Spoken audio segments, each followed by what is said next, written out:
আমার মনে হলো আশান্বিত হলাম 2 বছর পরে হলেও বিল তো মরে নাই, জিন্দা আছে। এবং আমার মনে হলো যে এতগুলি মুসলমান এখানে, মনে হয় আমার এই বিলের পক্ষেই তারা কথা বলবে, এটা আমি আশা করলাম। আমাকে যিনি সভাপতিত্ব করছিলেন তিনি আমাকে বললেন, আপনি আগে কথা বলবেন না, সকলের বলা শেষ হবে তারপর আপনি বলবেন। সবটা শুনিয়া বললাম ঠিক আছে। শুরু হলো এই বিলের ব্যাপারে বলা, আলোচনা শুরু হলো।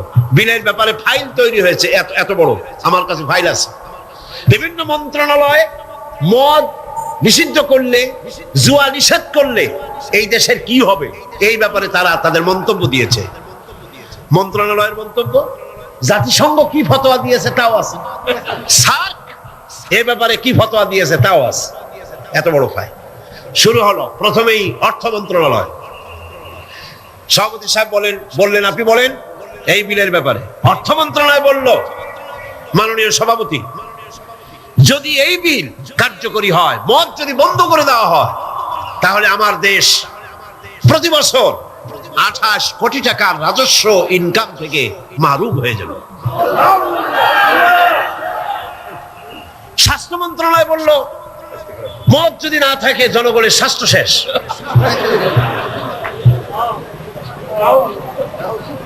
ব্যাখ্যা দিচ্ছি, তাদের বক্তব্যের ব্যাখ্যাও আছে।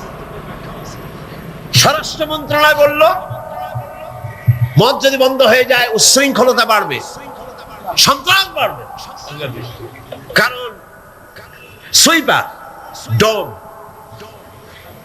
ক্লিনার এই সমস্ত মানুষগুলি এগুলি তারা খায়। যদি তাদের খাইতে দেওয়া না হয় তাহলে তারা উচ্ছৃঙ্খল হবে এবং তারা নানান রকমের সন্ত্রাসে লিপ্ত হবে। কাজে এই সন্ত্রাস বন্ধ করার জন্য এটা থাকা দরকার। ইন্না লিল্লাহি ওয়া ইন্না ইলাইহি রাজিউন। খুব হতাশ হলাম এবং মনে মনে ভাবতে থাকলাম যে আল্লাহ, আজকের এই মিটিং এর ছবি তো তোমার ক্যামেরা ধারণ করছে।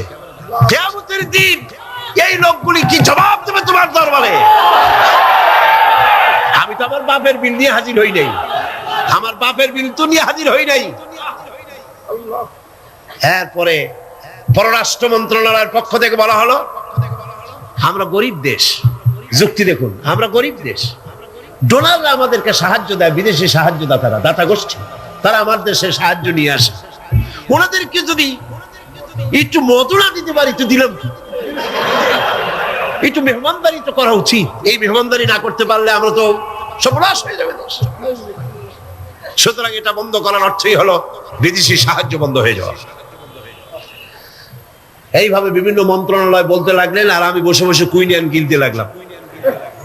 সর্বশেষ ইসলামী ফাউন্ডেশন, সভাপতি সাহেব বললেন, ইসলামী ফাউন্ডেশনের ডিজি সাহেব, তার নামের এক একটা মৌলানা লাগানো আছে। তিনি বললেন, মৌলানা সাহেব আপনি বলেন। আমি এই লোকটার চেহারা জীবনে দেখি নাই, ওই প্রথম দেখলাম। আমি ভাবলাম অন্তত সে যাই হোক, নামের আগে যখন একটা মৌলানা আছে, জি, তাহলে উনি এই বিলের পক্ষে কথা বলবেন, আমার ধারণা হলো। কিন্তু সর্বনাশ, তিনি বললেন কি, চাকরি করতে গিয়ে মানুষ এইভাবে ইমান বিক্রি করে? অবাক হলাম আমি। চাকরি করতে গিয়ে মানুষ তার ইমান বেচে। তিনি বললেন, এই বিল আমি তার কথাই কোট করছি, আমার সব মুখস্থ। তিনি বললেন, এই বিল আমি আগে পাই নাই, মিটিং এসে বিলটা পেলাম। বিল পড়ে দেখলাম যিনি বিল উত্থাপন করেছেন তিনি একটি ধর্মীয় আবেগের উপরে ভিত্তি করে বিল পেশ করেছেন। এটি হচ্ছে ইসলামের নামে আরেকটি অনৈসলামিক কাজ। তিনি বললেন এইটা, এর কারণ হলো যুক্তি। শোনেন, যুক্তি, কত বড় আলেম তিনি, সোজা কথা। তিনি বলছেন যে আমার দেশে অমুসলিমরা আছে, আমার জন্য যেটা হারাম সেটা তাদের জন্য হালাল, আমাদের জন্য যেটা হালাল সেটা তাদের জন্য হারাম। আমার দেশে অমুসলিম বহুত আছে, সুতরাং আমরা যদি মদ নিষিদ্ধ করি অন্য জাতির উপরে তা জুলুম হবে। আর আল্লাহ বলেছেন লা ইকরাহা ফিদ্দীন, ইসলামে কোনো বাড়াবাড়ি নেই। তিনি আরো এক ধাপ আগিয়ে গেলেন। যিনি বললেন শুধু এই বিলের ব্যাপারেই নয়, বাংলাদেশের সংবিধানের মধ্যে আল্লাহর উপর ঈমান এবং অবিচল আস্থার কথা বলেও অমুসলিমদের উপরে, সংখ্যালঘুদের উপরে প্রেসার ক্রিয়েট করা হয়েছে, জুলুম করা হয়েছে। এই বক্তব্য শেষ হওয়ার পর আমাকে সময় দিল, কপাল খারাপ, মাগরিবের বাকি তখন 10 মিনিট, সামান্য সময় পেলাম। আমি বললাম, সভাপতি সাহেব, এতক্ষণ পর্যন্ত আপনার আমন্ত্রিত মেহমানেরা যেসব আইনের বই দিয়ে কথা বলেছেন সেগুলো আইনের বই, আর আমি যে আইনের কিতাব দিয়ে আজকে আপনাদের সামনে দলিল নিয়ে এসেছি, সে আইনের কিতাবখানি হচ্ছে আকাশের নিচে জমিনের উপরে সর্বশ্রেষ্ঠ আইনের কিতাব, যার নাম কোরআন শরীফ। আমি যে বিল পেশ করেছি, এই বিল আমার বানানো নয়, এটি মানুষের তৈরি করে নয়। আপনার অর্থ মন্ত্রণালয় বলেছে 28 কোটি টাকার ক্ষতি হবে প্রতি বছর, 28 কোটি টাকার ক্ষতি হবে রাজস্ব ইনকাম থেকে মদ বন্ধ করলে। কিন্তু আমি বলতে চাই, আল্লাহ পাকের নিষিদ্ধ জিনিসকে আপনারা হালাল করবেন, 28 কোটি নয়, বন্যার পানির মতো হাজার হাজার 28 কোটি টাকা আল্লাহ বন্যার পানি দিয়ে ভাসায় দেবে। আপনারা ঠেকাইতে পারবেন না, ঠেকাতে পারবেন না। খেতে দেওয়ার মালিক কে? ইমাম খোমেনিকে আমেরিকান প্রেসিডেন্ট বলেছিলেন, আমার বন্দীদেরকে ছেড়ে দাও, কূটনীতিকদেরকে ছেড়ে দাও, যদি না ছাড়ো তাহলে তোমাদের খাদ্য এবং রসদ যা আমরা পাঠাই ইরানে তা পাঠানো বন্ধ করে দেব। ইমাম খোমেনি ভর্সনে চিঠি পড়ছিলেন নাকি? খোমেনি সাহেব কি বললেন? ইতিহাস সাক্ষী। খোমেনি সাহেব বললেন, আমেরিকার প্রেসিডেন্ট সাহেব, তুমি খাবার দেবা না এই কথা কইয়া ভয় দেখাও কারে? আমি তো সেই জাতি যার বছরের ভেতরে 1 মাস উপবাস থাকা ফরজ, বছরে 1টা মাস না খেয়ে থাকা ফরজ। তুমি আমারে ভয় দেখাও না খেয়ে থাকা, তোমার খাদ্যের পরোয়া আমি করি না। সুতরাং ভয় তো করতে হবে আল্লাহ পাক। খাদ্য দেওয়ার মালিক তিনি, খাবারের মালিক দেওয়ার মালিক কে? আল্লাহ রাব্বুল আলামিন বলেছেন, ওয়ালাউ আন্না আহলাল কুরা আমানু ওয়াত্তাকাউ লাফাতাহনা আলাইহিম বারাকাতিম মিনাস সামাই ওয়াল আরদ। দেশের লোকেরা, জনপদের লোকেরা যদি আমার উপর ঈমান আনে আর আমাকে ভয় করার নীতি যদি অবলম্বন করে চলে, তাহলে আকাশ আর জমিনের সব বরকতের দরজা আমি আল্লাহ তাদের জন্য খুলে দেব। রিজক দেওয়ার মালিক তো আল্লাহ। কে মালিক? আল্লাহ পাক। আল্লাহর হারাম জিনিসকে আপনারা জারি রেখে 28 কোটি টাকা পাওয়ার লোভ করছেন। কত 28 কোটি চলে যাবে ঠিক পাবেন না। পেঁয়াজের ঝাঁজ কত টের পান না এখন? পেঁয়াজের ঝাঁজ কত? এক সময় সিলেটের নাম ছিল 2টি পাতা 1টি কুড়ির দেশ, ঠিক না? 2টি পাতা 1টি কুড়ির দেশ সিলেট।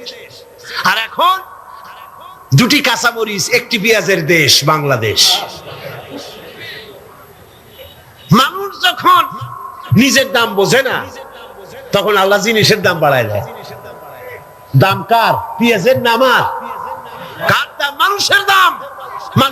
মানুষ তার দাম বোঝে নাই, আল্লাহ কাঁচামরিচের দাম বাড়াই দেয়। যা, পেঁয়াজের দাম, কাঁচামরিচের দাম, হাবিজাবির দাম বেড়ে গেল, মানুষেরা না খেয়ে মরতেছে। সুতরাং আপনারা ঠেকাবেন কি করে?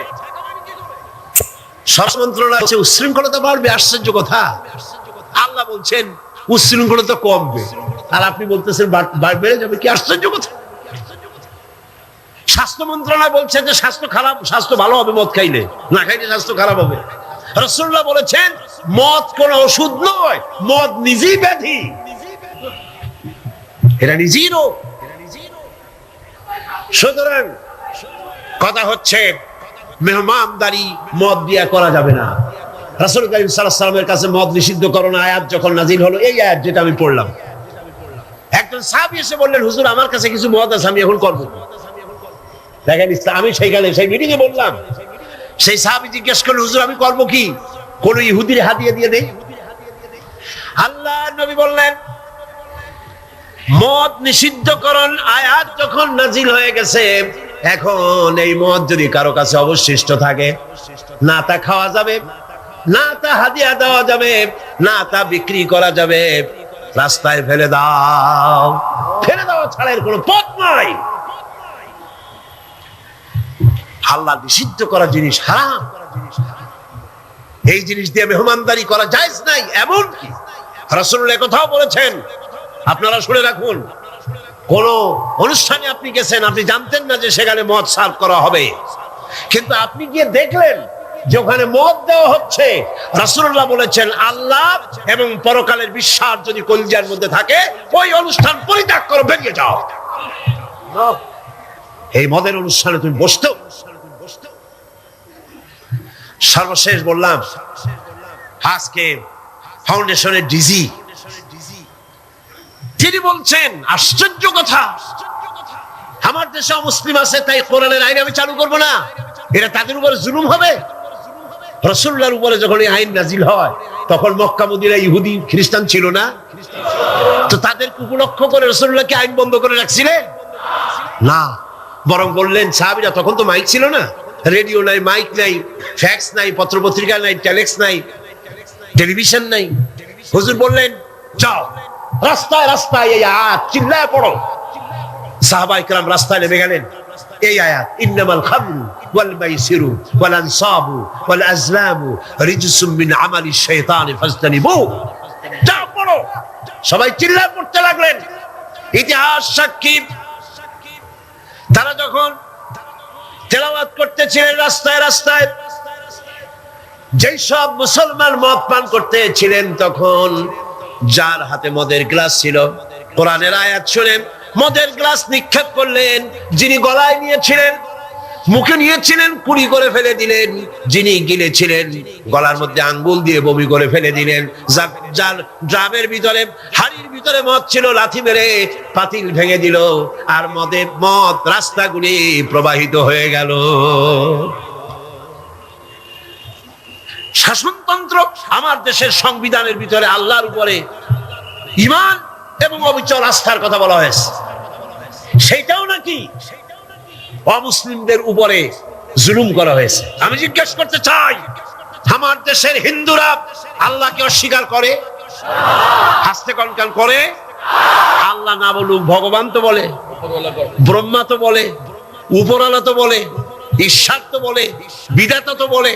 খ্রিস্টানরা আল্লাহকে অস্বীকার করে? চিল্লায় বলেন করে? বৌদ্ধরা করে? এই দেশের কিছু নাস্তিক মুরতাদ ছাড়া আল্লাহকে কেউ অস্বীকার করে না। সুতরাং আমার দেশে আল্লাহর উপর ঈমান এবং অবিচল আস্থার কথা সংবিধানে যা লেখা হয়েছে, এটাকে পরিবর্তন করতে চাইলে বাংলাদেশে আগুন জ্বলবে, কেউ ঠেকাইতে পারবে না।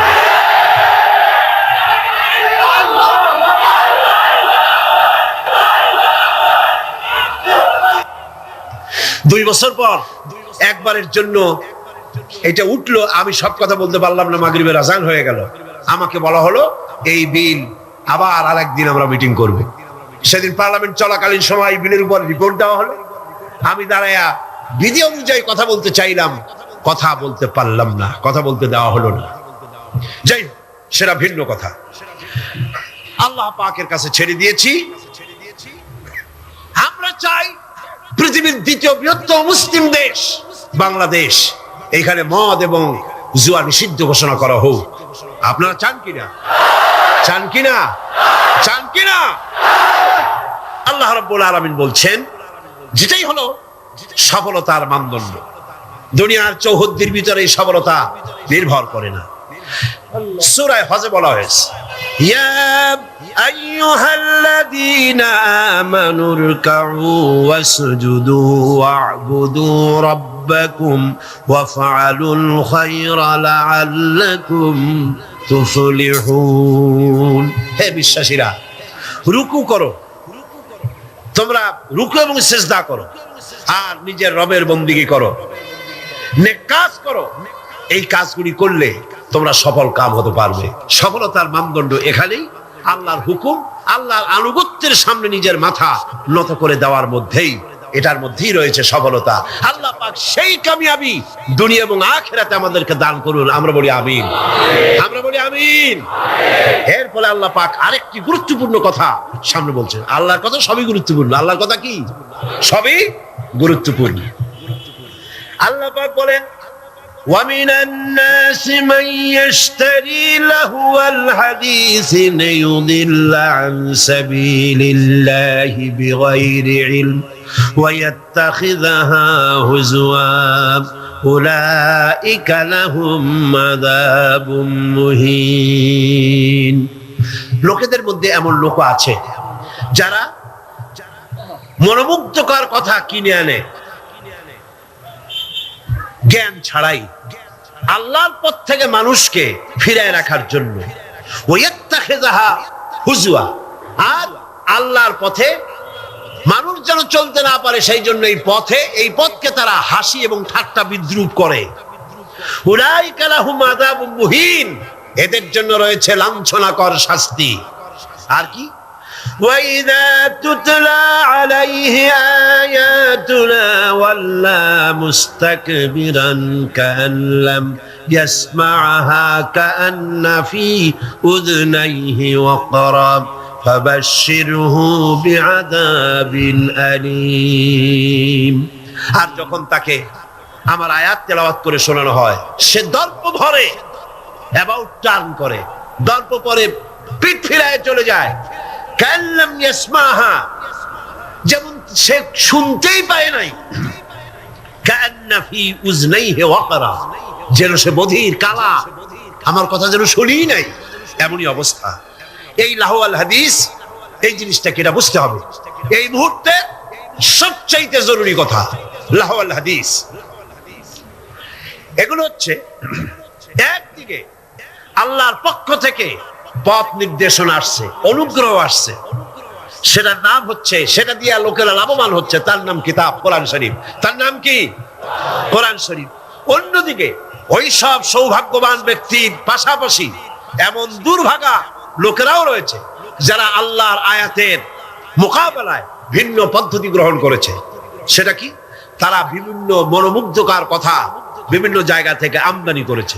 হাদিস শরীফে এসেছে, নজর ইবনে হারিস, কুরাইশদের এক ব্যক্তি, সে বলল, তোমরা মুহাম্মদ সাল্লাল্লাহু আলাইহি ওয়াসাল্লামের বিরোধিতা করে কিছু করতে পারবে না, কারণ তাহলে তোমরা বলছো মিথ্যাবাদী, না তাহলে তোমরা বলছো যে তিনি গণক, তিনি জাদুকর। এই কথা বলে তোমরা কুল পাবে না, কারণ তিনি এই সমাজের ভেতরেই বেড়ে উঠেছেন, জিন্দেগিতে তিনি একটি মিথ্যা কথা বলেন নাই, কাউকে ঠকান নাই, কারোর সঙ্গে প্রতারণা করেন নাই। এই লোকের বিরুদ্ধে এই সমস্ত কথা বলে তোমরা কুলাইতে পারবে না। তবে আমি এই ধান্দাবাজি তোমরা ছাড়ো, কোরআন শরীফের কাছে যাতে মানুষ না যায়। মানুষগুলি হেদায়েত হচ্ছে কি কারণে? এক রাসূল দেখে আর এক কোরআন শুনে। কারণ কয়টা? দুইটা। কয়টা কারণ? রাসূলুল্লাহর চেহারা দেখে, রাসূলুল্লাহর ব্যবহারে ইসলামের দিকে আকৃষ্ট হচ্ছে, আর কোরআন শুনে মানুষ পাগল হয়ে যাচ্ছে। সুবহানাল্লাহ।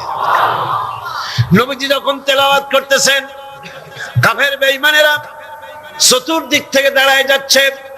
রাসূলুল্লাহর তেলাওয়াত শুনে শুনে নিজেদের অজান্তে চোখের থেকে পানি পড়তেছে, আর মুখ দিয়া বেসাখতা বেরিয়েছে কিয়ামতের দিন। এদের অবস্থাটা কি?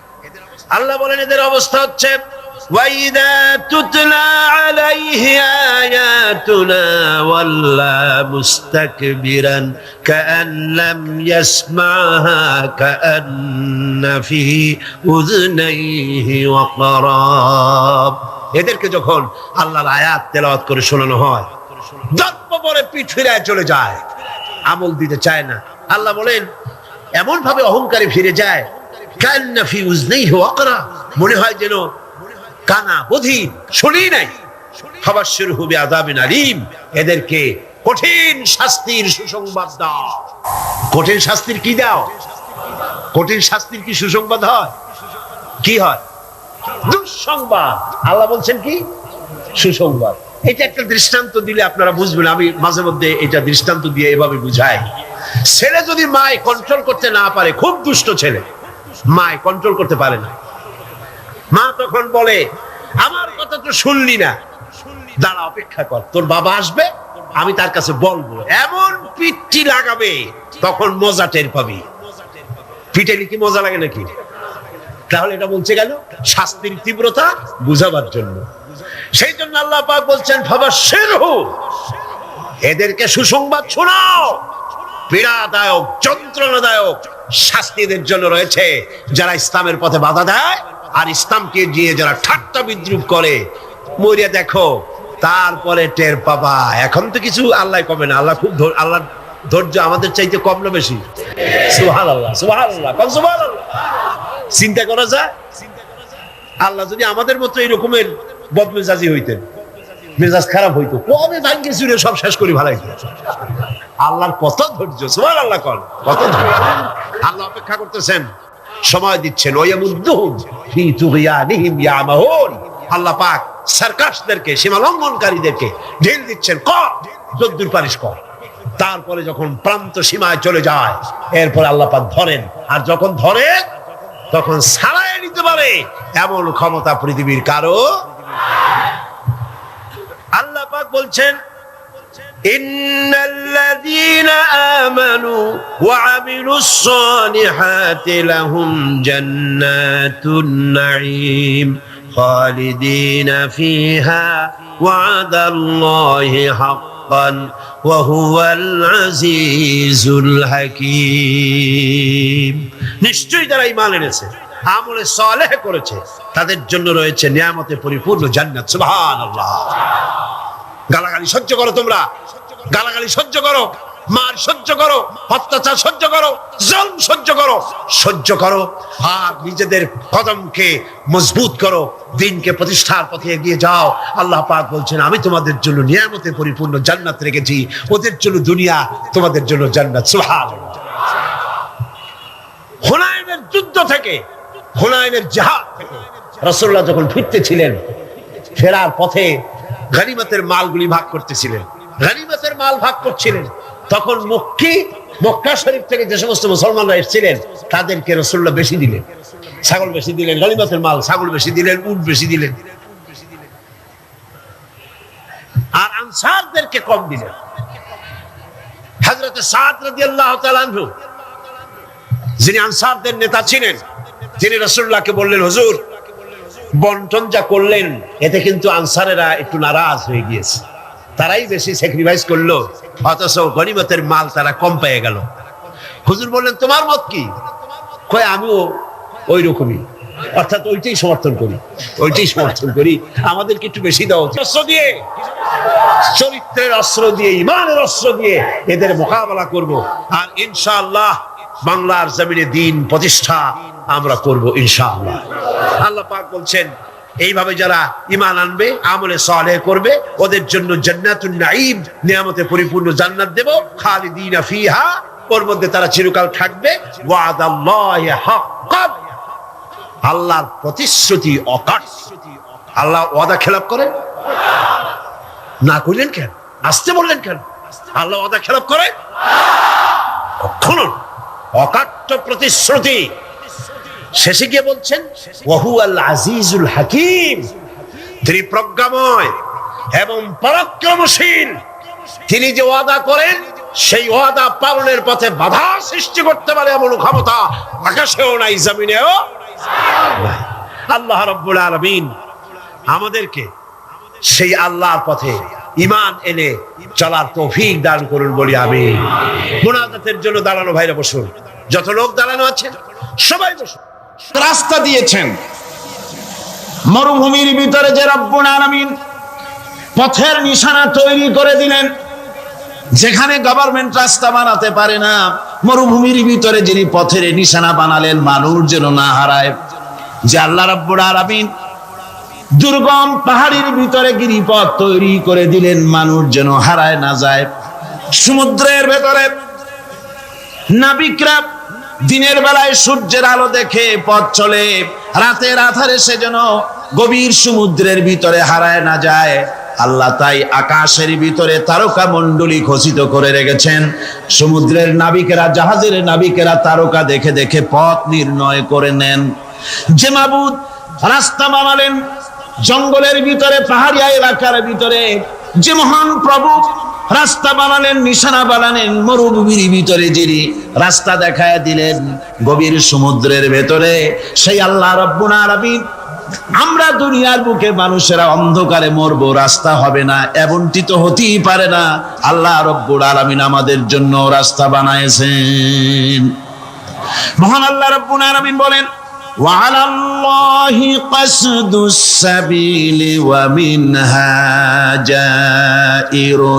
আল্লাহ পাক বলেন, সোজা রাস্তা, সোজা পথ বলে দেওয়ার দায়িত্ব আমি আল্লাহর। যেখানে রয়েছে অসংখ্য বাঁকা পথ, অসংখ্য বাঁকা পথ যেখানে, যে পৃথিবীতে, সেখানে সোজা রাস্তা বলে দেওয়ার দায়িত্বটা কার? জোরে বলেন কার? আল্লাহ শুধু সৃষ্টি করেন না, সৃষ্টি করেন, শিক্ষা দেন, পথ বলে দেন, পথটাও বাকি রাখেন না, পথটাও তিনি বলে দিয়ে দেন। হযরতে মূসা আলাইহিস সালামের কাছে ফেরাউন প্রশ্ন করলো, তুমি যে রবের দাবি করছো, যে একজন রব আছেন, সে রবের পরিচয় কি? তোমার সেই রব কে? হযরতে মূসা আলাইহিস সালাম যে জবাবটা দিলেন, কি সুন্দর জবাব! এক কথার ভিতরে সমস্ত কথা সন্নিবেশিত হয়ে গেছে। ফেরাউনের প্রশ্নের জবাবে রব কে, এ কথার জবাব দেওয়া যায়, হাজার হাজার পৃষ্ঠা লেখা যায়। রব কে, তার পরিচিতি। আমি যদি এখন শুধু রব শব্দের ব্যাখ্যা করি, তাফসীর করি, রাত শেষ হয়ে যেতে পারে, ইনশাআল্লাহ ব্যাখ্যা দেওয়া যাবে। কিন্তু মূসা আলাইহিস সালাম কি সুন্দর একটা জবাব দিয়া দিলেন, রব কে শোনো। রব্বুনাল্লাযী আ'তা কুল্লা শাইইন খালকাহু সুম্মা হাদা। রব হচ্ছেন সেই, আমার প্রভু হচ্ছেন তিনি, যিনি সমস্ত সৃষ্টিকে, সমস্ত মাখলুকাতকে যিনি সৃষ্টি করেছেন, আর সৃষ্টি করার পর তার চলার জন্য পথ তৈরি করে দিয়েছেন। তিনি হচ্ছেন আল্লাহ পাক, যিনি সৃষ্টি করেন আর পথের দিশা দেন। তিনি হচ্ছেন আল্লাহ পাক, তিনি হচ্ছেন রব। শুধু বানান না, বানাবার পরে তার প্রয়োজনটাও মিটায় দেন। আল্লাহ পাক সেই আল্লাহ বলছেন, খালাকাল ইনসানা আল্লামাহুল বায়ান। তিনি মানুষ সৃষ্টি করেছেন। আমি সম্ভবত দ্বিতীয় দিনে আপনাদেরকে বলেছিলাম, মানুষ বানর থেকে আসে নাই, মানুষ ওরাং ওটাং থেকে আসে নাই, মানুষ শিম্পাঞ্জি থেকে আসে নাই, মানুষ বাঁদরের গোষ্ঠী নয়, মানুষ এসেছে মাটি থেকে, আদম থেকে। মানুষের পূর্বপুরুষ হচ্ছেন হযরতে আদম আলাইহিস সালাম। মানুষের পূর্বপুরুষ কে? আদম আলাইহিস সালাম। আর মানুষের পূর্বপুরুষ হচ্ছেন আদম আলাইহিস সালাম, আর তার উৎপত্তি হচ্ছে মাটি থেকে। মানুষ এসেছে আদম থেকে, আদম এসেছে মাটি থেকে। এখন আল্লাহ পাক বলছেন যে আমি হচ্ছি তোমার স্রষ্টা, আমি তোমাকে বানাইছি। কোরআনে কারীমের কথা এভাবে বলছে, কাইফা তাকফুরুনা বিল্লাহি ওয়া কুনতুম আমওয়াতান ফাহিয়াকুম সুম্মা ইউমীতুকুম সুম্মা ইউহয়ীকুম সুম্মা ইলাইহি তুরজাউন। হে মানুষ, তোমরা কিভাবে কুফরি করো, অস্বীকার করো, আল্লাহর সাথে নাফরমানি করো? কিভাবে করো? যে আল্লাহ তোমাকে, তুমি ছিলে মৃত্যু, তোমাকে আল্লাহ পাক জিন্দা করেছেন। এই জিন্দা থেকে আবার মৃত্যু করবেন, আবার মৃত্যু থেকে তোমাদেরকে জিন্দা করবেন, আবার সেই আল্লাহর কাছে তোমাদেরকে ফিরে আসতে হবে। সুতরাং মানুষ জন্মের পূর্বে সব মৃত্যু ছিল, এ কথা তো আজ বিজ্ঞান সম্মত কথা, বৈজ্ঞানিক সত্য কথা। মানুষ জন্মের আগে মৃত্যু ছিল। কিভাবে? মানুষের উৎপত্তি থেকে এলো, কোরআনে কারীম তা পরিষ্কার করে বলছে। তোমাকে কিভাবে সৃষ্টি করেছে তুমি দেখো।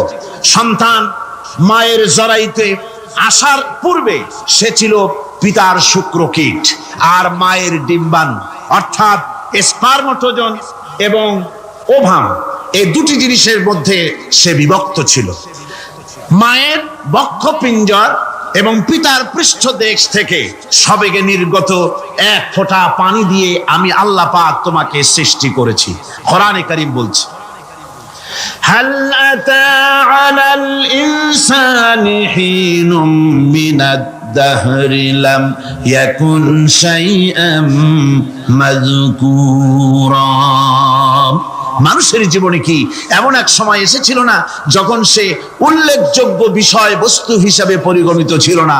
তোমার নাম ছিল না, পরিচয় ছিল না, কিছুই ছিল না, দুনিয়ার কেউ তোমাকে জানতো না, শুনতো না। আমি আল্লাহ পাক তোমাকে সৃষ্টি করেছি। তুমি কোত্থেকে এলে? কোরআনে কারীম থেকে তা জেনে নাও। আল্লাহ রাব্বুল আলামিন বলেন, ইন্না খালাকনাকুম মিন তুরাবিন সুম্মা মিন নুতফাতিন সুম্মা মিন আলাকাতিন সুম্মা মিন মুদগা।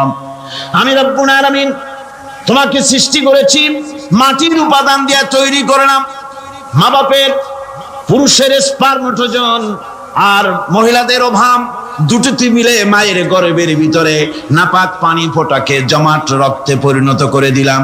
এই জমাট রক্তকে গোশত বানালাম, কচি কচি হাড় দিয়ে একটা বডি, একটা স্ট্রাকচার তৈরি করলাম। তারপরে ফাকাসাউনাল ইযামা লাহমা, গোশত দিয়ে, রগ দিয়ে, চামড়া দিয়ে সুন্দর করে ছাউনি দিয়া মায়ের গর্ভের ভিতরে আমি আল্লাহ রব্বুল আলামিন তোমাকে বানাইছি। মায়ের পেটের ভিতরে ফি কারারিম মাকিন, একটি সুরক্ষিত জায়গায় তোমাকে আমি রেখে দিলাম, যেখানে কোনো রোগ, কোনো জার যেখানে পৌঁছতে পারবে না, কোনো অসুবিধা হবে না। এমন একটা জায়গায়, এমন একটা ইন্টেনসিভ কেয়ার ইউনিটের ভিতরে রেখেছি। সুবহানাল্লাহ, একটা ইন্টেনসিভ কেয়ার ইউনিট, যেখানে কোন রকমের কোন জার্ম প্রবেশ করে বা করবার কোনো ক্ষমতা নাই কারো। এমন একটা যে একটা প্যাকেট, সুন্দর একটা প্যাকেট, একটা কভারের মধ্যে তোমাকে তৈরি করা হলো মায়ের পেটের মধ্যে। তারপরে আজকে তুমি কুফরি করতেছো, আজকে আমাকে অস্বীকার করছো। ওই গর্ভের ভেতরে আমি ইচ্ছে করলে রক্তের পিণ্ডের আকারে মায়ের গর্ভ থেকে আবর্ষণ করে দিতে পারতাম, দুনিয়ার মুখ দেখতে পারতে না। মায়ের পেটের ভেতর থেকে মরা সন্তান হিসাবে বের করে দিতে পারতাম, বিকলাঙ্গ করে বের করে দিতে পারতাম, পঙ্গু করে বের করতে পারতাম। পারতেন না? আল্লাহ রাব্বুল আলামিন বলেন, কেমনে বানালাম? খালাকাল ইনসান, মানুষ আমি সৃষ্টি করেছি। মায়ের পেটের ভিতরে বসে যখন ক্ষুধার উদ্রেক হলো, রুহু যখন এসে গেল, ক্ষুধা লাগলো, খাবারের প্রয়োজন হলো, আমি কেমনে খাওয়ালাম? দুনিয়ার কোনো মা বাপ, কোনো নেতা, কোনো ডাক্তার, কোন চিকিৎসা বিজ্ঞানী মায়ের পেটের সন্তানের খাবার সরবরাহ করতে পারে না। আল্লাহ পাক বলেন, তুমি কি খাবে? ব্যবস্থা আমি করেছি। মায়ের মাসিক অসুখকে বন্ধ করে দিয়ে মায়ের নাভির সঙ্গে তোমার নাভির সাথে তার লাগাইয়া দিয়েছি, আর ওই তারের মাধ্যমে রক্ত বের করে দিয়া মায়ের রক্ত দিয়ে তিল তিল করে তোমারে বড় করেছি। রক্তটা মুখে লাগাই নাই, মুখে লাগলে পরে নাপাক রক্ত, মুখটা নাপাক হয়ে যাবে। নাভির ভিতর দিয়ে পাস করে দিলাম, মুখটাকে পবিত্র রেখে দিলাম, যাতে করে দুনিয়ায় আসার পর আমার পবিত্র বানানো মুখখানা দিয়া এই দুনিয়ায় বসে তোমার আল্লাহর পবিত্র নামের জিকির করতে পারো। এমন সুন্দর করে মায়ের পিঠের ভিতরে তৈরি করলাম, হাত দিলাম, পা দিলাম, সুন্দর করে বানালাম, এমন নিখুঁত করে বানালাম, তাকায়া দেখো নিজের দিকে, সুন্দর করে বানালাম। এরপরে কি করলাম? সুম্মা নুখরিজুকুম তিফলা, বাচ্চার আকারে মায়ের পেট থেকে আস্তে করে বের করে নিয়ে আসলাম। সুবহানাল্লাহ বিহামদিহি, আস্তে করে মায়ের পেট থেকে নিয়ে এসেছি পৃথিবীর বুকে। পৃথিবীতে যখন আসলে তখন তোমার অবস্থাটা কি ছিল? ক্ষুধার যন্ত্রণায় যদি মরেও যেতে, কান্দা ছাড়া ভাষা নাই। ভাষা আছে? কোন হুঁশ ছিল আমাদের? কোন জ্ঞান ছিল? আল্লাহ রাব্বুল আলামিন বলেন, আল্লাহু আখরাজাকুম মিন বুতুনি উম্মাহাতিকুম লা তা'লামুনা শাইআ, মায়ের গর্ভ থেকে এমন অবস্থায় বের করে এনেছি যখন তোমার কোনো হুঁশ নাই, জ্ঞান নাই, কথা বলতে পারো না, পায়খানার ভিতরে পড়ে থাকো, ট্যাটা করে কান্দা ছাড়া পথ নাই, পানির পিপাসায় গলা শুকায় যায়, কান্দা ছাড়া পথ নাই, মনের তোমার মুখের কোনো ভাষা নাই কান্না ছাড়া। আমি তোমার এমন আল্লাহ, আমি তোমার এমন স্রষ্টা, আমি তোমার এমন রব, তোমার ভাষা নাই বলে মায়ের কলিজার ভেতরে আমি তোমার প্রতি এক দুর্বিনীত মহব্বত পয়দা করে দিয়েছি। তোমার কান্না তোমার মায়ের বুকের মধ্যে শেল বিঁধে যায়। তুমি যখন কাঁদো, কান্নার আওয়াজ যখন মায়ের কানে চলে যায়, হাজারো কাজ ফেলে মা দৌড়াইয়া বাচ্চারে কোলে নেয়। কি খাবে কেউ তৈরি করে না। আল্লাহ রাব্বুল আলামিন বলে, বান্দারে দুনিয়ায় আসার আগে তুমি কি খাবে, খাবারের বন্দোবস্ত আমি আল্লাহ করেছি। আমি এমন স্রষ্টা, তুমি দুনিয়া আসার 6 মাস আগে তোমার মায়ের বুকের ওপরে তোমার খাদ্য গরম করে আমি আল্লাহ রিজার্ভ করে রেখে দিয়েছি। সেই খাদ্য শুধু খাদ্য নয়, রোগের প্রতিষেধক, এটা ওষুধ। আজ বিজ্ঞানীরা, চিকিৎসা বিজ্ঞানীরা বলছেন মায়ের দুধ সন্তানের খাদ্যের, মায়ের দুধের চাইতে কোনো বিকল্প কিছুই নাই। সন্তান পৃথিবীতে এলে মায়ের প্রথম দুধটা, গ্রামে গঞ্জে অশিক্ষিত এলাকায় প্রথম দুধটা ফেলে দেয়। এটাকে মনে করে এটা খারাপ, এটা খাওয়াতে নাই, তাহলে ধনুষ্টঙ্কার হবে। হাবিজাবি কথা বলে। আল্লাহ দুধ বানাইছে এই বাচ্চার ধনুষ্টঙ্কার হওয়ার জন্য। মায়ের ওই প্রথম দুধটা হচ্ছে সন্তানের জন্য সমস্ত রোগের প্রতিষেধক। সে ছিল পেটের ভিতরে একটা কাভারের মধ্যে, ওখানে কোনো জার্ম ছিল না, কোনো রোগ জীবাণু ছিল না। ও পৃথিবীতে এসেছে যেখানে অক্সিজেনের ভেতরে জার্ম রয়েছে, বাতাসের ভিতরে জার্ম রয়েছে, যার পরিবেশটা খারাপ হয়ে আছে। মানুষের শ্বাস প্রশ্বাসে, নিঃশ্বাসে হাজারো রোগ জীবাণু ঘুরছে। এই রকমের একটা পৃথিবীতে এসেছে। আসার পরে কচি স্বাস্থ্য, কচি শরীর, কচি হার্ট, কচি লাংস, সেটাকে প্রতিরোধ করবে কি করে? সেজন্য আল্লাহ পাক মায়ের দুধের ভিতরে সমস্ত রোগের প্রতিষেধক দিয়ে দিয়েছেন। সুবহানাল্লাহ। আজকের বিজ্ঞানীরা তা স্বীকার করেছেন। অনেক মা তার সন্তানকে দুধ দেন না, নিজের শরীর স্বাস্থ্য ভালো রাখার চিন্তা করে বাচ্চাকে দুধ খাওয়ান না। এটা অত্যন্ত নির্মম কাজ। বাচ্চাকে দুধ খাওয়ালে বাচ্চার সাথে মায়ের মহব্বত বাড়ে। ইউরোপে, আমেরিকায় মাকে মা বলে ডাকে না, বাপকে শ্রদ্ধা করে না, সম্মান করে না। তার কারণ সেখানে মায়েরা তার সন্তানদেরকে কোলে নেয় না, সন্তানদেরকে ফিডার খাওয়ায়।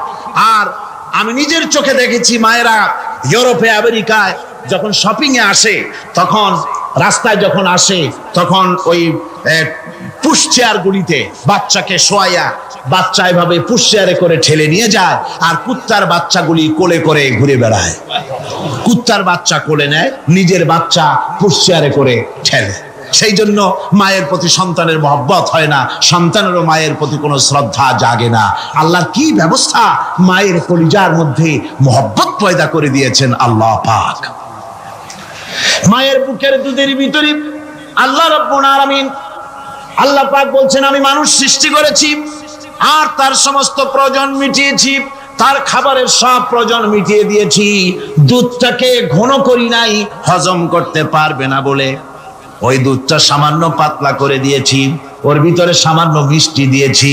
দুধের বোটার ভিতরে একটা ছিদ্র দিলে, চোষা মারলে পরে অনেকগুলি দুধ বেরিয়ে এসে গলাটা আটকে যেত, তোমার কচি কণ্ঠ গলা আটকে যেত, শ্বাস করতে পারতে না।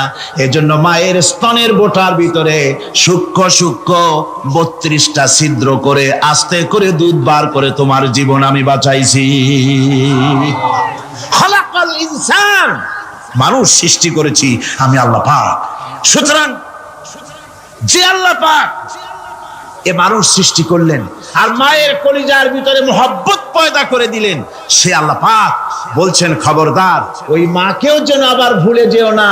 মাকে সম্মান করো, মা বাপকে মহব্বত করো, তাদেরকে শ্রদ্ধা করো। বউ পাইয়া, সুন্দর স্ত্রী পেয়ে মায়ের কথা ভুলে যেও না। অনেক সাহেব আছে মায়ের কথা ভুলে যায়, স্ত্রীর কথা অনুযায়ী মায়ের উপর অত্যাচার করে, এরকমও বহুত আছে। আল্লাহ পাক বলছেন, শোনো, وَقَضَى رَبُّكَ أَلَّا تَعْبُدُوا إِلَّا إِيَّاهُ وَبِالْوَالِدَيْنِ إِحْسَانًا। তোমার প্রভুর পক্ষ থেকে ফয়সালা হয়েছে, চূড়ান্ত সিদ্ধান্ত হয়ে গিয়েছে, আমি আল্লাহর ইবাদতের পর তোমার মা বাপের ইহসান করবে, খেদমত করবে, তাদের জন্য উপকার করবে, তাদেরকে ভালোবাসবে। আল্লাহ রাব্বুল আলামিন বলেন, মা বাবার সঙ্গে কেমনে কথা বলবে, তাদের সাথে কিভাবে আচরণ করবে, আল্লাহ তাও শিখিয়ে দিয়েছেন। আল্লাহ পাক বলেন, ওয়ালা তাকুল লাহুমা ওয়া কুল লাহুমা কাওলান কারীমা। মা বাবার সাথে সম্মানজনক কথা বলো। ওয়া কুল লাহুমা কাওলান কারীমা, সম্মানজনক কথা বলো। মাথায় ঝাঁকি দিয়ে রাগ করে চোখ মোটা করে কথা বলো না। তুমি সন্তান, তোমার জন্য সবচাইতে বড় পীর তোমার আব্বা, তোমার আম্মা, ঠিক কিনা কন? ছেলের জন্য, মেয়ের জন্য, সন্তানের জন্য সবচাইতে বড় পীর কে? বাপ মা। এটা ভালো করে মনে রাখতে হবে। আপনার মৌলানা সাহেবদের দোয়া, পীর সাহেবদের দোয়া কবুল হতেও পারে, নাও হতে পারে। 50-50 সম্ভাবনাও আছে, আবার সম্ভাবনা নাই। কিন্তু মা বাবার দোয়া কবুল হবে 100% সিউরিটি রয়েছে। রাসূলুল্লাহ বলেছেন 3 জনের দোয়া কবুল হবে, মুস্তাজাবুদ দাওয়া। কয়জনের দোয়া কবুল হবে? আল্লাহ রাব্বুল আলামিনের হাবিব বলেন 3 জনের দোয়া কবুল হবে আল্লাহর দরবারে। তার মধ্যে একজন হলেন মাজলুম ব্যক্তি, যে ব্যক্তি অত্যাচারিত, যে ব্যক্তি মুসাফির, প্রবাসী, তার দোয়া কবুল হবে। আর মা বাপ যদি সন্তানের জন্য দোয়া করে, ওই দোয়া আল্লাহ রাব্বুল আলামিনের দরবারে মঞ্জুর হয়ে যায়। আল্লাহ রাব্বুল আলামিন মা বাপ সম্পর্কে বলেন, মা বাবের জন্য আমার কাছে দোয়া করবি বান্দারা, আমার কাছে দোয়া করবি। দোয়াটা আল্লাহ পাক শিখাচ্ছেন, রব্বির হামহুমা কামা রব্বায়ানি সাগীরা। পড়েন সবাই, রব্বির হামহুমা কামা রব্বায়ানি সাগীরা। একটু জিকির করেন, লা ইলাহা। একটা ফ্যান আনতে হবে, মাস্ক। লা ইলাহা ইল্লাল্লাহ, লা ইলাহা ইল্লাল্লাহ, লা ইলাহা ইল্লাল্লাহ, লা ইলাহা ইল্লাল্লাহু মুহাম্মাদুর রাসূলুল্লাহ।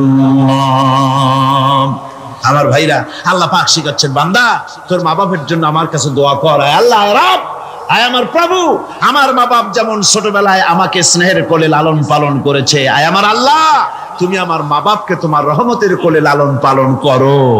আল্লাহ শিখাই দিয়েছেন। আমার ভাইরা, প্রত্যেক নামাজের পরে এই দোয়াটা ভুলে যাবেন না। ভুলে যাবেন? ভুলে যাবেন?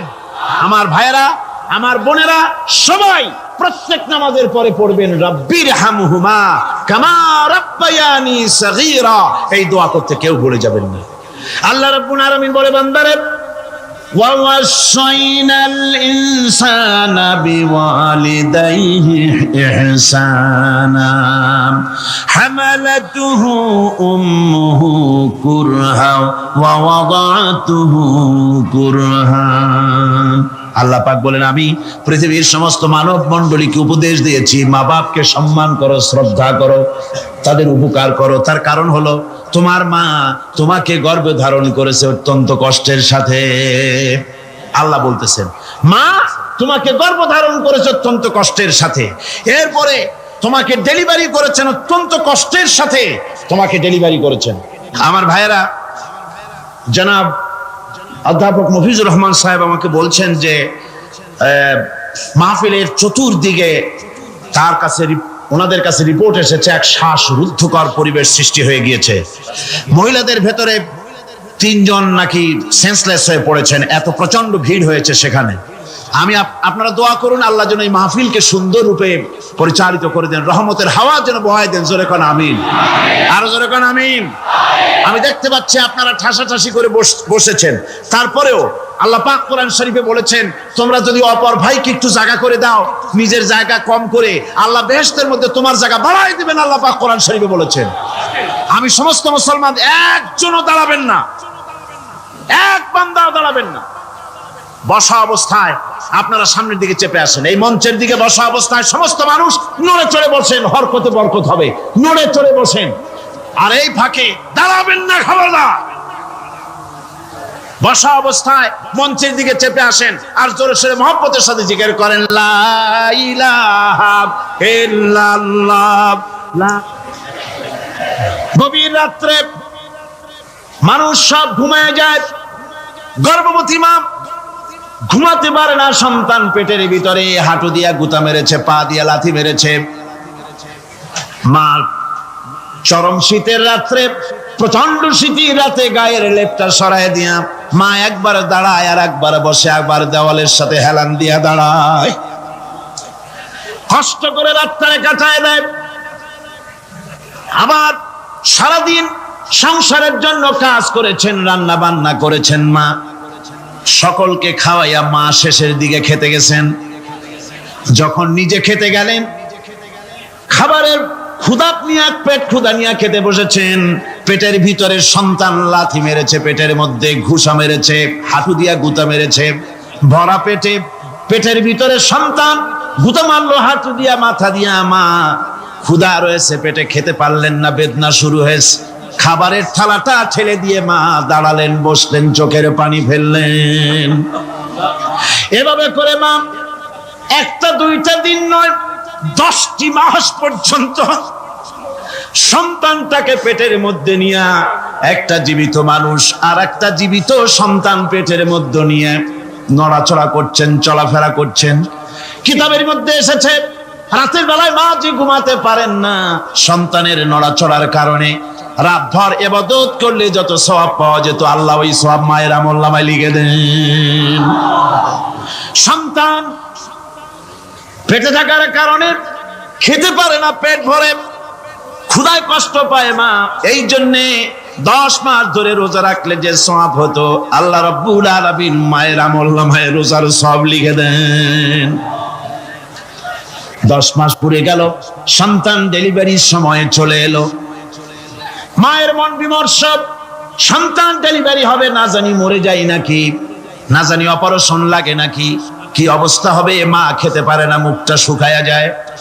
ডেলিভারির সময় যখন আসে, মা বাবার কাছ থেকে বিদায় নিয়ে যায়, স্বামীকে একান্তে গোপনে ডেকে নিয়ে বলে, প্রাণের স্বামী, দীর্ঘদিন একসঙ্গে ঘর কন্যা করেছি, অপরাধ হয়ে যেতে পারে, আমারে মাফ করে দিও। আমার মনে হয় এবার আমি আর বাঁচবো না। সংসার থাকলো, চাবি থাকলো, সব বুঝে নাও, আমারে মাফ করে দিও।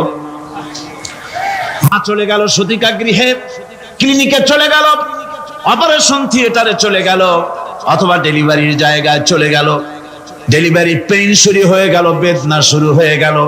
এক একটা বেদনা যেন মায়ের এক একটা মৃত্যু যন্ত্রণা শুরু হয়ে যায়। এমন যন্ত্রণা, প্রসব বেদনা দুনিয়ার ভুক্তভোগী মা ছাড়া আর কেউ জানে না। এই চরম বেদনার ভেতর দিয়ে, চরম কষ্টের ভিতরে মা যখন একটা বাচ্চা প্রসব করলো, জিহাদের ময়দানের মতো মা রক্তাক্ত হয়ে গেলেন, সন্তান দুনিয়ায় এলো। মা তখন অস্থির থাকেন। এত বড় বিরাট কষ্টের ভিতরে আল্লাহ রাব্বুল আলামিন বলে, হযরতে হালিমাতুস সাদিয়া, আর সেই দুধ রাসূলুল্লাহ নিজে সম্মান দিয়েছেন মায়ের। খবরদার, মাকে অসম্মান করবেন না, মাকে সম্মান করবেন, মাকে শ্রদ্ধা করবেন। আমার বন্ধুগণ, আলেম ওলামা, পীর বুজুর্গদের জন্য হাদিয়া তো দেন আপনারা, কোনো নিষেধ নাই, দেন। হাদিয়া দেওয়াও সুন্নত, নেওয়াও সুন্নত, দিবেন, আমি কোনো নিষেধ করি না। কিন্তু আমি বলতে চাই, পীর বুজুর্গদের কাছে, আলেম ওলামাদের কাছে হাদিয়া দিয়া আল্লাহরে যত না খুশি করতে পারবেন, এই ডালিম বেদানার মৌসুমে বেদানা একটা ভেঙে নিজ হাতে যদি মায়ের মুখে তুলে দেন, আল্লাহর আরশ খুশি হয়ে যাবে, আল্লাহর আরশ আজিম খুশি হয়ে যাবে, আল্লাহ পাক খুশি হয়ে যাবেন। মায়ের খাওয়াও, বাপকে খাওয়াও, তোমার সবচেয়ে বড় পীর তিনি। সুবহানাল্লাহ, সুবহানাল্লাহ। মা বাপ যদি একটু দোয়া করে দেয়, তোমার জিন্দেগির কাম শেষ। একটু বদদোয়া করলে জাহান্নামে যাবা। কোন পীর সাহেব বদদোয়া করলে জাহান্নামে যাবে এমন কথা নয়। কোন মাওলানা বদদোয়া করলে দোজখে যাবে এমন কথা নয়। রাসূল বলেছেন, হুমা জান্নাতুকা ওয়া নারুকা, মা বাপ তোমার বেহেশত, মা বাপ তোমার জাহান্নাম।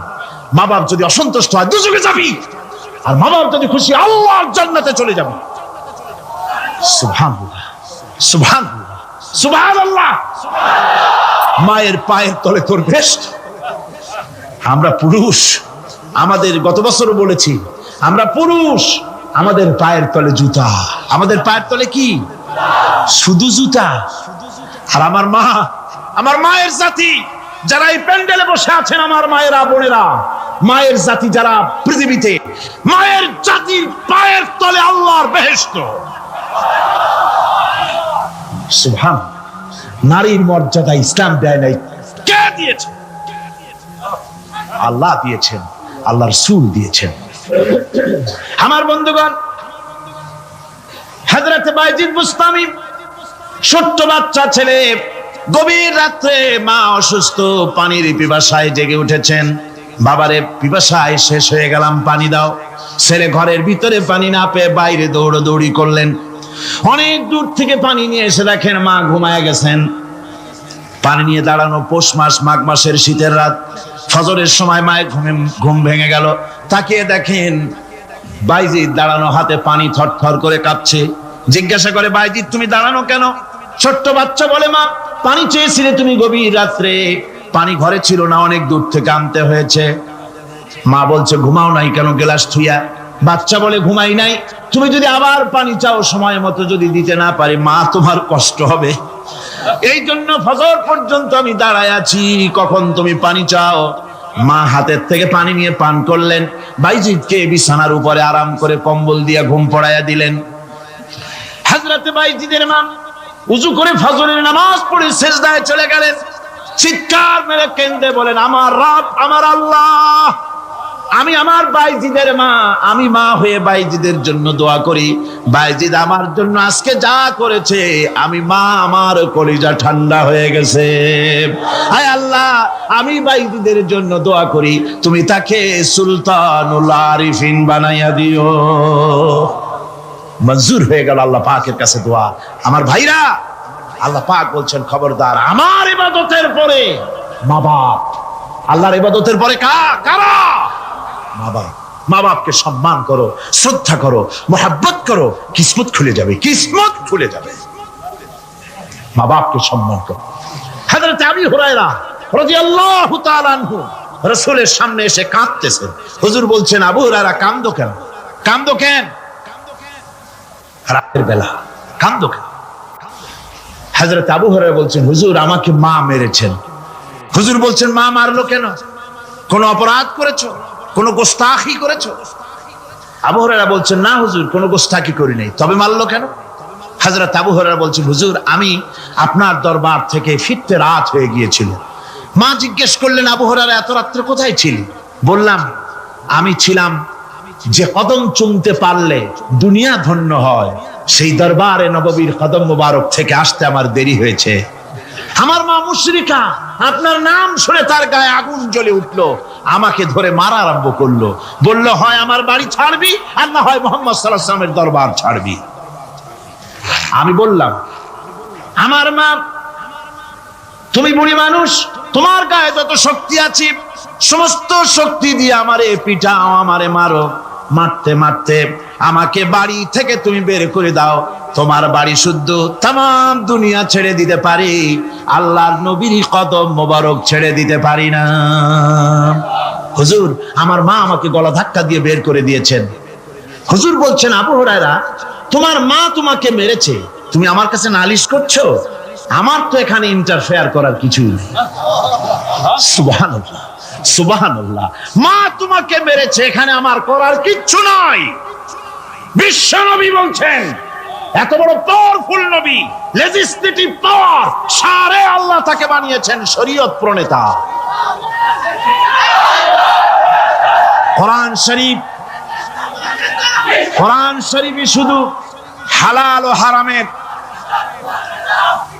হালাল এবং হারামের, বৈধ এবং অবৈধের সীমারেখা শুধু কোরআনই ঠিক করেন, রাসূলের জন্য আল্লাহ ছেড়ে দিয়েছেন।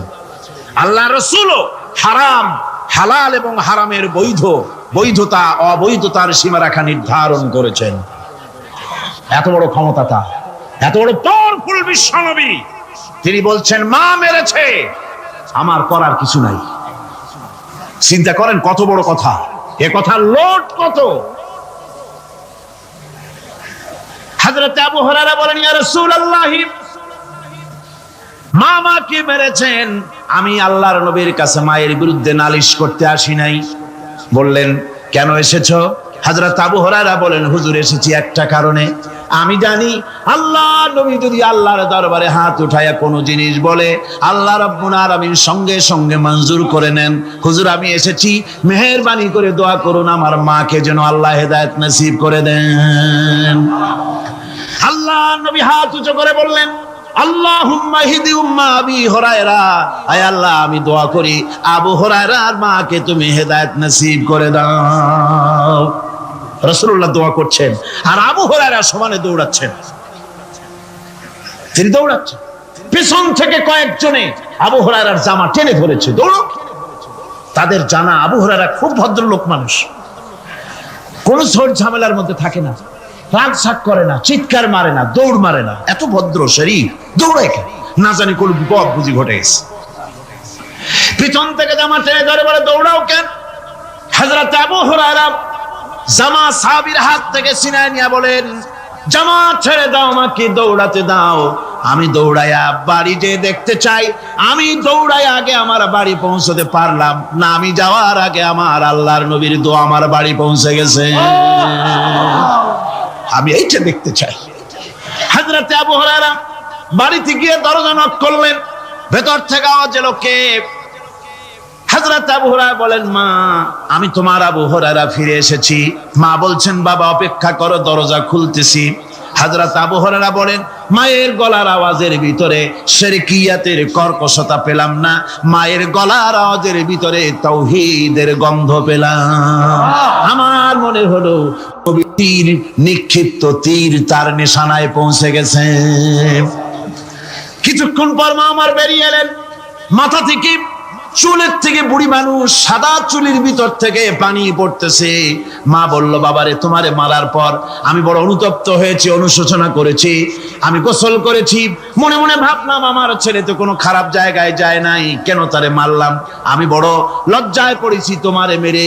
ও আমার আবু হুরায়রা, আমি গোসল করেছি, পবিত্র হয়ে গেছি, জলদি করে আমাকে নিয়ে চলো বিশ্ব নবী জনাবে মুহাম্মদুর রাসূলুল্লাহর দরবারে। হযরত আবু হুরায়রা মা ঘোষণা করলেন, আশহাদু আল্লা ইলাহা ইল্লাল্লাহু ওয়াহদাহু লা শারীকা লাহু ওয়া আশহাদু আন্না মুহাম্মাদান আবদুহু ওয়া রাসূলুহু। আমার ভাইরা, মা বাপ সবচেয়ে সম্মানের জিনিস। আল্লাহর ইবাদতের পরই মা বাপের খেদমত করতে হবে। আল্লাহ পাক বলছেন, বান্দারে দেখ, মায়ের পেট থেকে আনলাম, মায়ের বুকের মধ্যে মহব্বত পয়দা করলাম, এত মহব্বত দিলাম তোর উপরে, যে কোনো বিদেশে যান, যেখানে যান, বাড়িতে ফিরলে পরে সকলে ছেলে মেয়ে ভাই বোন সবাই দেখবে সুটকেসে আমার জন্য আনছে কি। সবাই চিন্তা করবে আমার জন্য কি এনেছে। একমাত্র মা সন্তানের মুখের দিকে তাকাবে, কখন খাইছে সে। সুবহানাল্লাহ, সুবহানাল্লাহ, আমার বাসার মুখখানে শুকনা, তুই বুঝি আজকে কিছু খাইস নাই। বিদেশে যেসব সন্তান থাকে, মা কাটা কবুতরের মতো ছটফট করে। আমার ছোটবেলার কথা আমি দেখেছি, সরসিরা মাদ্রাসা পড়তাম, আব্বা টাকা দিতেন মাদ্রাসায় যাওয়ার সময়, আবার মা আবার মুরগির ডিম বিক্রি করা, বিভিন্ন জিনিস বিক্রি করা বা বাজার করার পয়সা, উদ্বৃত্ত কিছু পয়সা আব্বার অজান্তে আমার হাতের মুঠার মধ্যে দিয়ে দিতেন। যখন মাদ্রাসার দিকে রওনা হয়েছি, পর্দার আড়াল থেকে দরজা থেকে দেখতাম, যতক্ষণ তাকায় দেখতেছি চোখ থেকে পানি দরদর করে পড়তেছে। সুবহানাল্লাহ, মা কি জিনিস! আল্লাহ আল্লাহ আল্লাহ। বিদেশে যদি কারো সন্তান মারা যায়, সবার জানা লাগে। কবি বলতেছেন, বিদেশে বিরাজ্যে যার পুত্র মারা যায়, পশু পক্ষী না জানিতে আগে জানে মায়। মায়ের কলিজার তারে টান লেগে যায়, মা বুঝতে পারে আমার সন্তানটা নাই। আহারে মা, আমার বন্ধুগণ, মা যার বেঁচে আছে বেয়াদবি করেছেন, পাও ধরে মাপ নিয়ে নেবেন, পাও ধরে মাপ নিয়ে নেবেন। মা তো পাও ধরে দেখবেন মাফ করে দিবে। সুবহানাল্লাহ, সুবহানাল্লাহ, কত দরদ তার বুকের মধ্যে। আর মা বাপকে সম্মান করবে। যাক, এই বিষয়ের উপরে আমি আর যেতে চাই না। শুধু আমি আপনাদের বললাম, এই বিশাল জনতাকে বললাম, সবচাইতে বড় পীর আপনার জন্য আপনার মা বাপ। সবচাইতে বড় পীর কে? মা বাপ। সন্তুষ্ট করেন, রুজিতে অভাব ঘটবে না, কোন মাজারে গিয়ে সেজদা দেওয়া লাগবে না, আল্লাহর কসম, মাজারে যাই চাওয়া লাগবে না। মা বাপকে খেদমত করেন, মা বাপকে খুশি করেন, মা বাপকে খাওয়ান, হাদিয়া দেন, মা বাপ খুশি, রুজিতে বরকত হবে, ব্যবসায় বরকত হবে, ঋণগ্রস্ত থাকবেন না, সম্মান আল্লাহ বাড়ায় দিবেন। সুবহানাল্লাহ বিহামদি, রাসূলুল্লাহর হাদিস। এই জন্য আমি অনুরোধ করব, মা বাপকে সম্মান করবেন। আল্লাহ পাক বলছেন, খালাকাল ইনসানা আল্লামাহুল বায়ান। আমি মানুষকে সৃষ্টি করেছি। কেমনে সৃষ্টি করলাম তা তো এতক্ষণ বললাম। এইভাবে করে মানুষ সৃষ্টি করেছি। দেখো, তোমার নিজের দিকে তাকাও। ফালয়ানজুরিল ইনসানু মিম্মা খুলিক। কিভাবে মানুষ তোমাকে সৃষ্টি করা হলো, একবার তাকায় দেখো, তোমার শরীরের দিকে একটু তাকায় দেখো তো, কেমনে আমি বানাইলাম, কিভাবে তৈরি করলাম, লক্ষ্য করো। এই যে মাথা, এই মাথাটার ভিতরে আছে কি? মগজ, ব্রেন। বিজ্ঞানীরা বলেছেন এতে 1000 মিলিয়ন নার্ভ সেলস আছে এর মধ্যে। এক চক্ষু, দুটি ঠোঁট আর জিহ্বা কি আমি তোমাদের দেই নাই? যা দিয়া তোমরা দেখতে পাও, যা দিয়া তোমরা অনুভূতি, মাথার ভিতরে অনুভূতি জাগে। এই যে দুটো চোখ দিলাম, সুবহানাল্লাহ, সুবহানাল্লাহ বলেন। দুটি চোখ আছে বলে এই সুন্দর পৃথিবী দেখতে পাই। চোখ দুটি না থাকলে পৃথিবী অন্ধকার, মা দেখতে পাবো না, কোরআন দেখতে পাবো না, পৃথিবী দেখতে পাবো না, বাপ দেখতে পাবো না, সন্তান দেখতে পাবো না, দুনিয়াটা মিথ্যা হয়ে যাবে, ঠিক কিনা? ছোট্ট চোখ, 1 থেকে 1.5 ইঞ্চির ভিতরে এত সুন্দর দুটি ক্যামেরা, যে ক্যামেরা দিয়া দুনিয়ার সব কিছুকে ক্যাচ করা যায়, সব ক্যাচ করা যায়। বলুন তো, এমন একটা বাক্স আপনারা কেউ বানাই দিতে পারবে যে বাক্সের ভিতরে হাতি, ঘোড়া, বাঘ, ভল্লুক, ময়না, টিয়া, পাহাড়, পর্বত, নদ, নদী, কীট, পতঙ্গ, তরু, লতা, গাছপালা, গোষ্ঠী সুদ্ধা ধরবে, আরো খানিকটা জায়গা বাকি থাকবে, এরকম একটা বাক্স কেউ বানাই দিতে পারবে? পারবে না। এমন একটা বাক্স পৃথিবীর কোন মিস্ত্রি বানাতে পারবে না। কিন্তু আল্লাহ রাব্বুল আলামিন আপনার আমার কপালের নিচে 1 থেকে 3 ইঞ্চির ভিতরে এমন 2টা ফিল্ম বক্স তৈরি করে দিয়েছেন, যা দিয়ে তাকাবেন আপনি, কোটি কোটি মানুষ দেখবেন, পাহাড় দেখবেন, সমুদ্র দেখবেন, সূর্য দেখবেন, চন্দ্র দেখবেন। এত কিছু দেখার পরেও চোখের ভিতরে আরো খানিকটা জায়গা ফাঁকা থেকে যায়। কি বিরাট নিয়ামত এই চোখ আল্লাহ পাক আমাদেরকে দান করেছেন। এই চোখকে হেফাজতের জন্য আবার চোখের উপরে সানসেট তুলে দেওয়া আছে, সানসেট ভুরু, আল্লাহ ভুরু লাগায় দিয়েছেন, নিচে একটু হাড় জায়গায় দিয়েছেন, উপরে সানসেট, ভেতরে চোখ, যাতে করে বল এসে লাগলে পরে চোখটা গলে না যায়, আছাড় খেলে পরে চোখটা গলে না যায়, চোখটাকে সেফ সাইডে রেখে দিয়েছেন আল্লাহ পাক সুবহানাহু ওয়া তাআলা। আল্লাহ পাকের কাছে শুকরিয়া তো আদায় করলাম না, আদায় করি। আসুন পড়ি আমরা সবাই, আলহামদুলিল্লাহি রাব্বিল আলামিন। আল্লাহ পাক বলেন, আলাম নাজআল লাহু আইনাইনি ওয়া লিসানাও ওয়া শাফাতাইন। জিহ্বা দিলাম আমি তোমাকে, এই জিহ্বার ভিতরে 3000 আস্বাদন স্তর আছে। বিজ্ঞানীরা বলেছেন একটা জিহ্বার মধ্যে 3000 আস্বাদন স্তর আছে।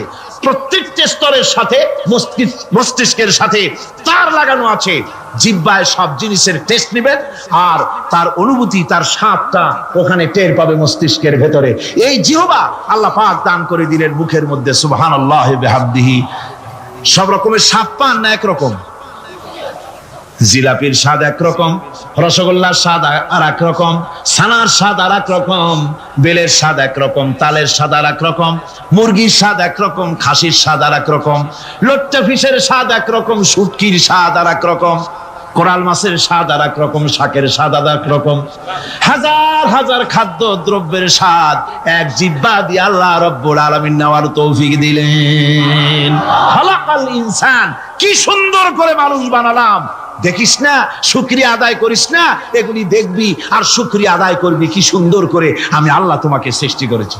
শুধু তাই নয়, আল্লাহ পাক বলেন ইয়া আইয়ুহাল ইনসানু মা গাররাকা বিরাব্বিকাল কারীম। ও মানুষ, কোন জিনিস তোমাকে ধোঁকায় ফেলে দিল? তোমার মহান প্রভুর ইবাদত থেকে, গোলামি থেকে কোন জিনিস তোমারে ধোঁকায় ফেলে দিল? কেন ধোঁকায় পড়ে গেলে? আল্লাহ রাব্বুল আলামিন তাই বলেন ইয়া আইয়ুহাল ইনসানু মা গাররাকা বিরাব্বিকাল কারীম। কোন জিনিস তোমাকে ধোঁকায় ফেলে দিল? ওই মহান আল্লাহ রাব্বুল আলামিনের ইবাদত থেকে, গোলামি করা থেকে। কি সুন্দর করে বানালাম। আমার ভাইরা, আমার নিজের জীবনে এক দৃষ্টান্ত আমি প্রায় বলি লোকদেরকে। ছোটবেলায় মাদ্রাসা থেকে বাড়ি ফিরতেছি, তখন গয়নার নৌকা, লঞ্চ নাই, নৌকা। সেই নৌকা বিরাট লম্বা নৌকা, 4-5 জনে দাঁড় বায়, বড় বড় লম্বা লম্বা দাঁড়, ছিপ নৌকা, খুব লম্বা নৌকা। এই নৌকাগুলি প্যাসেঞ্জার বহন করে। স্টেশন আসতে পরে ঢোল পিটায়, মানুষ এসে ওঠে। রাতের বেলায় চলতে হয়, রাতেই এগুলো চলতো বেশি, আজকাল এগুলি আর নাই। সেই নৌকার মাঝখানে থাকতো বাঁশ পোতা, 2 দিকে মানুষ শোবে, নৌকার 2 দিকে মাথা দিয়ে, একদিকে পা দিয়ে শোবে। ছাত্র জীবন, শুয়ে আছে এরকম করে, কিন্তু পা লম্বা করা যায় না, পা লম্বা করলে আর একজনের বুকের উপরে গিয়ে ওঠে। এভাবে করে পা কতক্ষণ গোটো করে রাখা যায়? কিছুক্ষণ পর মনের মধ্যে চিন্তা জাগলো যে আল্লাহ, হাঁটুতে তো ব্যথা করতেছে, এই হাঁটুগুলি যদি নাট বল্টুর মতো মোড়ায় মোড়ায় খোলার সিস্টেম করে দিতে, তাহলে তো এখন কষ্ট হতো না। ঠ্যাংডারে মোড়ায়া খুলিয়া তারপরে ব্যাগের মধ্যে ভরিয়া বালিশের কাছে হতো, ঠ্যাংও ব্যথা করতো না। ছাত্র হলে যত চিন্তা মাথার মধ্যে আসে, এইসব চিন্তা, কেনুর মধ্যে একটা মুড়ি পেঁয়াজ হলে ভালো হইতো, এইসব চিন্তা করতেছে। চিন্তা করে করে আজ ফাঁকে ঘুম এসে গেল। সকালবেলায় নৌকা যখন ফিরেছে স্টেশনে, ঘুম ভেঙে গেল যাত্রীদের চিৎকারে। একজন বলছে আমার মানি ব্যাগ চুরি হয়েছে, আর একজন বললো আমার হ্যান্ড ব্যাগ গেছে, আর একজন বলছে আমার ব্রিফকেস গেছে, চোরে নিয়ে গেছে। ওরা তো যার যার হারানো জিনিস নিয়ে ব্যস্ত। আমি তখন তওবা করতেছি যে আল্লাহ, আমার বুদ্ধিমতো যে বুদ্ধি রাত্রে করলাম, এই বুদ্ধিমতো যদি মানুষের হাতে এবং কেনুতে থাকতো নাট বল্টুর মতো করে মুড়ি পেঁয়াজ দেওয়া, আর ওইগুলি যদি থাকতো ব্রিফকেসের মধ্যে, হ্যান্ড ব্যাগের মধ্যে, তাহলে তো সকালবেলায় শুনতাম কেউ বলতো যে আল্লাহ আমার তো ঠ্যাং চুরি হয়ে গেছে, কেউ বলতো আমার তো হাত চুরি হয়ে গেছে। আল্লাহ আল্লাহ আল্লাহ আল্লাহ, আল্লাহু আকবার। আল্লাহ সুবহানাহু ওয়া তাআলা কি সুন্দর করে তৈরি করেছেন। এত হাল তারা মিন ফুতুর, আমার সৃষ্টি নৈপুণ্যতার ভেতরে কোনো ভুল দেখতে পাও? কোনো ভুল পাবে না। আমার সৃষ্টি নৈপুণ্যতার ভেতরে কোনো ভুল নাই। সুবহানাল্লাহি বিহামদিহি, সুবহানাল্লাহি বিহামদিহি। এত সুন্দর করে আল্লাহ সুবহানাহু ওয়া তাআলা মানুষ সৃষ্টি করলেন। খলাকাল ইনসান আল্লামাহুল বায়ান। তিনি মানুষকে কথা বলা শিখিয়েছেন, তিনি মানুষকে সৃষ্টি করেছেন এত সুন্দর করে, চামড়া দিয়ে, সুন্দর করে চোখ দিয়ে, চুল দিয়ে, মুখ দিয়ে, কি সুন্দর করে বানিয়েছেন। সুবহানাল্লাহ। দেখুন, পায়ের তালুর চামড়া একরকম, তলার চামড়া আর এক রকম, বুকের চামড়া একরকম, পিঠের চামড়া আর এক রকম, ঠিক কিনা কর? পায়ের উপরের যে চামড়া, ওই চামড়াটা যদি পায়ের তলায় হতো, 2 দিনও হাঁটা যেত না, প্রতি সপ্তাহে 3 বার করে হাফসুল করা লাগতো। কোন ঠিক কিনা? আল্লাহ সুবহানাহু ওয়া তাআলা যেখানে যেটা দরকার তাই দিয়েছেন। আর ওরা বলে কি, কয় যে আল্লাহ নাই, দেয়ার ইজ নো গড। ছাগল কোথাকার।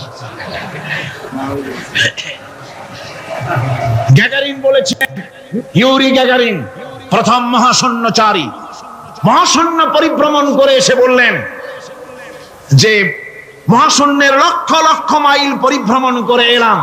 মহাশূন্যে হিন্দুরা যাকে ভগবান বলে, খ্রিস্টান যাকে গড বলে, মুসলমানেরা যারা আল্লাহ বলে, এই লক্ষ লক্ষ মাইলের কোন জায়গায় অস্তিত্ব দেখলাম। কিসের আল্লাহ, কিসের গড? নাউযুবিল্লাহি মিন যালিক। কত বড় ছাগল! তুমি দেখ আল্লাহ রে, তুমি তো নিজের শরীরই নিজে দেখো না। আমরা কি আমাদের নিজের শরীরটা দেখি? আয়নার সাহায্য ছাড়া হাতটা কেমন, হিপটা কেমন, ব্যাকটা কেমন, পেছনের উরুটা দেখতে কেমন, আজ পর্যন্ত আয়নার সাহায্য ছাড়া দেখতে পারি নাই। নিজের শরীরটাই দেখতে পারি নাই, আর এই শরীরের স্রষ্টাকে দেখতে চাই, সাহস তো কম না পাগলের। আল্লাহ সুবহানাহু ওয়া তাআলা তিনি মানুষকে সৃষ্টি করেছেন, কত সুন্দর করে তিনি বানিয়েছেন। একবার লক্ষ্য করে দেখো, শুকরিয়া আসবে আল্লাহর দরবারে, মাথা নত হয়ে আসবে। কি সুন্দর করে আল্লাহ পাক বানিয়েছেন। মানুষের শরীরে কিডনি লাগবে দুটি, কিডনি লাগবে একটা। কিডনি কি? কিডনি হচ্ছে আপনার পেশাবকে ছেঁকে বের করে দেয়, একটা দারুণ জিনিস আপনার শরীরের জন্য। কিডনি যদি ইনঅ্যাক্টিভ হয়ে যায়, হাত পায়ে পানি এসে হাত পা ফুলে আপনি মৃত্যুর দিকে এগোতে থাকবেন। এই কিডনি, এই ছাকনি মাত্র একটা হলে চলে, কিন্তু আল্লাহ পাক ছাকনি এই কিডনি দিয়েছেন দুটো। কটা দিলেন? দুটো। একটা যদি কখনো ডিসঅর্ডার হয়ে যায়, আর একটা দিয়ে যেন আমার বান্দা কাজ চালায় নিতে পারে। সুবহানাল্লাহ বিহামদিহি, সুবহানাল্লাহ। চোখ তো একটা হলেও হয়, কিন্তু আল্লাহ চোখ দিলেন দুটো। কটা দিয়েছেন? দুটো চোখ দিয়েছেন, দুটো কান দিয়েছেন।